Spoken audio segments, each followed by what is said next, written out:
నాన్న దర్శన్, ఆ మోడల్స్ ఇంకా రాలేదేంటి నాన్న? అదేనమ్మా నాకు అర్థం కావట్లేదు. మార్నింగ్ షో కోసం రెడీ అయి బయలుదేరిపోయామని చెప్పారు. ఇప్పుడు వాళ్ళ ఫోన్ కూడా కలవట్లేదు. మోడల్స్ ఇంకా రాకపోతే ఎలా పిన్ని? ఎలాగైనా వాళ్ళు రావాలి. ఎందుకంటే డిజైన్స్ని ఊరికే వేసుకోవడం కాదు, సరైన హావభావంతో వాటిని ప్రజెంట్ చేయగలగాలి.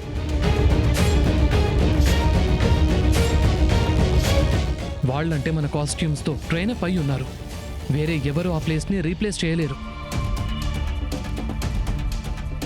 అమ్మా, నేను ఇంకోసారి ఫోన్ ట్రై చేస్తాను.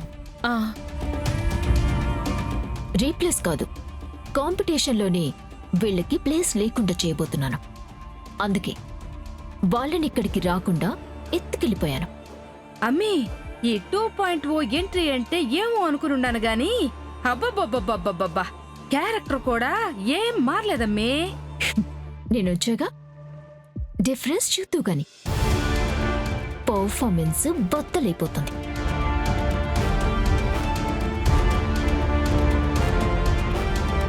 ఆనంద భైరవ్ గారు నమస్కారం అమ్మా. నమస్కారం. బట్టలన్నీ తీసుకుని వచ్చి రూమ్ లో పెట్టామమ్మా.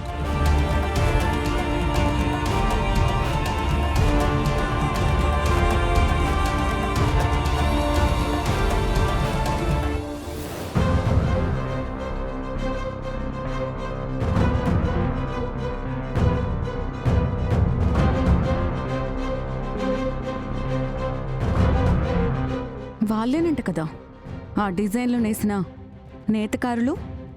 ఆళ్లే అమ్మే. ఏడ్నుంచి చూస్తా ఉంటేనే ఒక్కో డిజైను మనసుని లాగేసుకునేటట్టు చేసుండారేమో అనిపిస్తా ఉండాది.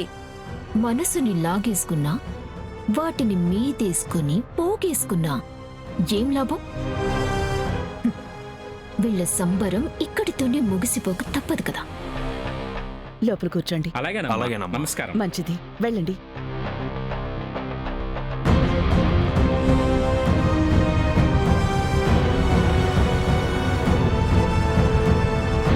అత్తయ్య గారు, మోడల్స్ గురించి ఇంతవరకు ఏ ఇన్ఫర్మేషన్ లేదు.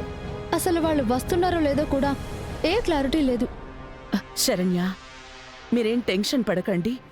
ముందు మీరు కాంపిటీషన్ మీద ఫోకస్ పెట్టండి. డిజైన్స్ అన్నీ రెడీగానే ఉన్నట్టే కదా? ఉన్నాయి అత్తయ్య గారు. అమ్మా, మొదటి 2 రౌండ్స్కి కావలసిన కాస్ట్యూమ్స్ ఎవ్రీథింగ్ రెడీ.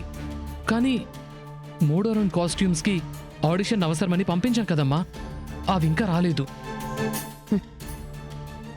వాటిని స్పెషల్ అపీరియన్స్గా తెప్పిస్తున్నాను.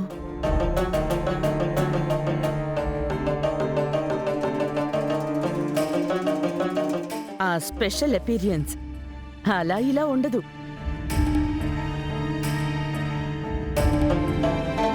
చూసే కంటికి ఆ ఎంట్రీయే వేరే లెవెల్లో సర్ప్రైజ్ ఇవ్వబోతోంది.